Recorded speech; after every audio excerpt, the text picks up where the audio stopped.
Welcome back. You're watching World Talks, and I'm Claudia Czerwinska, your host this morning. As I promised, I am back with a very interesting interview with my next guest. Slovak President Peter Pellegrini arrived in Berlin on Thursday, where he met with his German counterpart Frank-Walter Steinmeier, as well as German Chancellor Olaf Scholz. And one of the biggest takeaways is that the Pellegrini and Scholz oppose immediate NATO membership for Ukraine. Joining me now to discuss this and more when it comes to that meeting, which took place, is Michal Vašečka, Program Director at the Bratislava Policy Institute. A very good morning to you, sir. Good morning to Warsaw. So let's take a look at, I would say, one of the biggest takeaways that made headlines when it comes to that particular meeting between German Chancellor and Slovak President. And they have agreed that Ukraine's accession to NATO is currently, I quote, unrealistic. What signal do you think this sends, especially right after the BRICS summit taking place in Kazan in Russia? Well, I cannot comment what is behind that decision as far as Germany is concerned. But speaking about Peter Pellegrini, this is a very consistent line of thought and I would say the strategy of new Slovak government, new for last year, that is basically opposing membership of Ukraine in NATO, the European Union, and is taking a relatively pro-Russian, pro-Putin stance, not going as far as Viktor Orban, but basically stating that Ukraine is not ready for any cooperation with the West. And in this sense, Peter Pellegrini, although in a rather consensual way, is trying to convince Western partners that Slovak position is not unique and that this position is fully legitimate.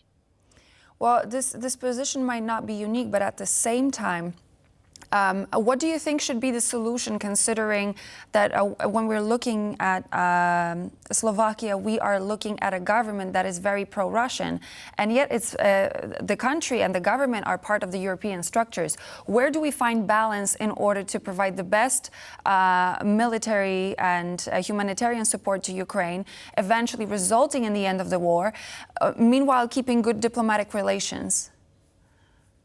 Yeah, we have to bear in mind that this government in Slovakia, which consists of populist political parties and nationalist party, which consists of basically stars of disinformation scene in Slovakia, has been elected based on harsh criticism of Western allies, how they proceed as far as Ukraine war is concerned.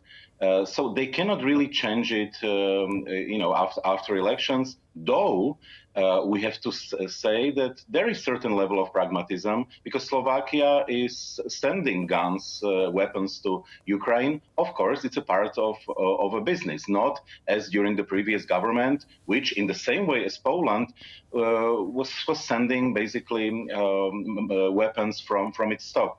So returning to your question, Slovakia is clearly, together with Hungary, deviating from the path which was taken by Western allies as far as Ukraine is concerned. Slovakia is basically trying to find partners in it.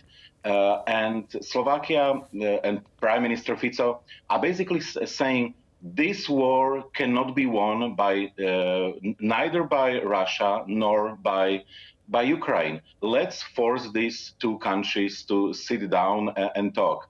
Well, and we know that this is something what we heard also from many other populist politicians all around the world. So in fact, Slovakia is not proposing anything feasible, anything I would say realistic for the moment. No, I completely understand that. I know that there are populist voices all across the world which are pointing in a similar direction. But in a conflict like this, how long do you think one can sit on a fence without actually taking sides? Because on one hand, you have Slovakia, which is part of the Union. On the other hand, you have them setting one of their feet into Russia. How long can you be in the middle without actually making any particular steps? Yeah, very good question. And let me begin with the history. History of Slovak foreign policy, speaking about independent Slovakia, for more than 30 years was basically balancing between all possible powers in Europe and in the world. So, and this might be very difficult to understand in Poland. Poland is a big country with a clear visions for the future. Slovaks simply wanted to survive and always wanted to survive. And as a small country, we're basically trying to do almost impossible to have equally good relations in Washington, Brussels, Berlin, Moscow, or I can even add in 90s, both in Belgrade and Zagreb, which is almost impossible. And how is And that going for Slovakia? and Do you think it's a well, successful pursuit?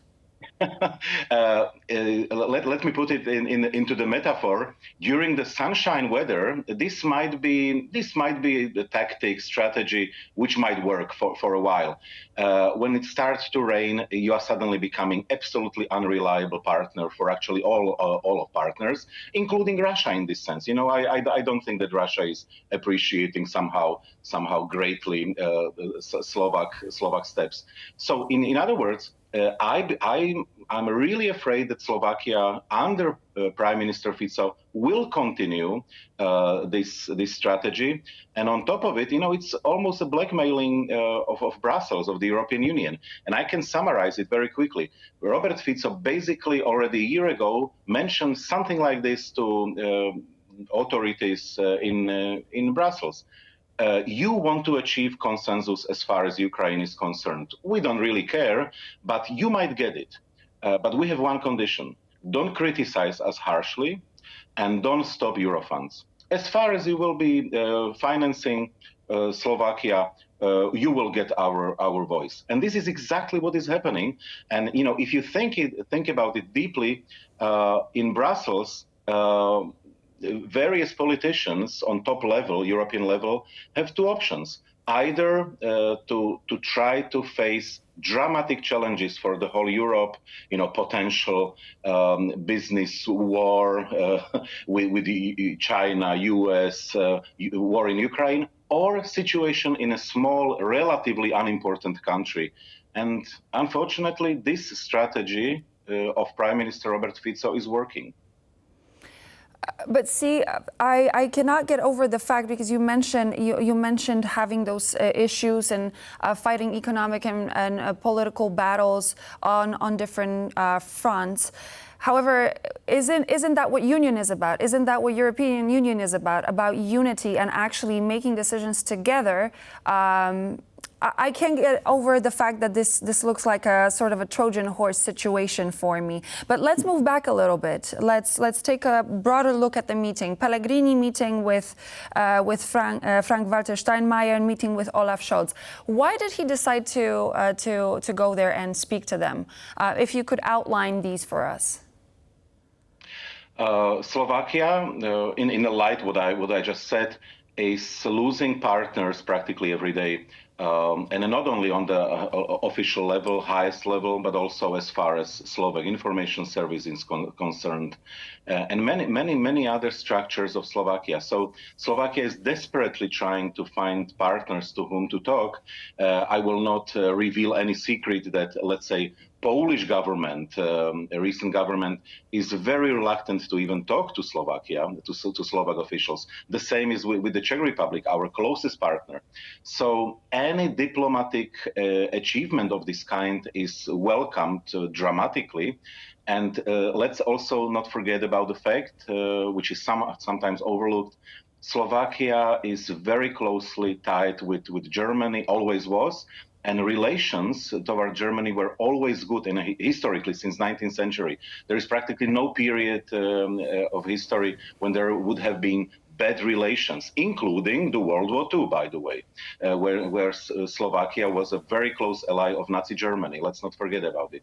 So Germany, in this sense, is very, very important for diplomatic success of Slovak government and, of course, Slovak president, who, again, is not representing all the inhabitants of Slovakia. He's still very, very closely tied with the recent government, and he's still acting as an unofficial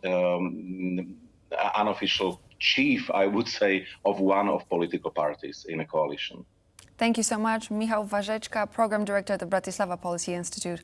It's a pleasure to have you. Thank you for having me. All the best. Thank you. And so this was all for now here on World Talks, but please stay tuned here on TVP World as we will be bringing you more news and features.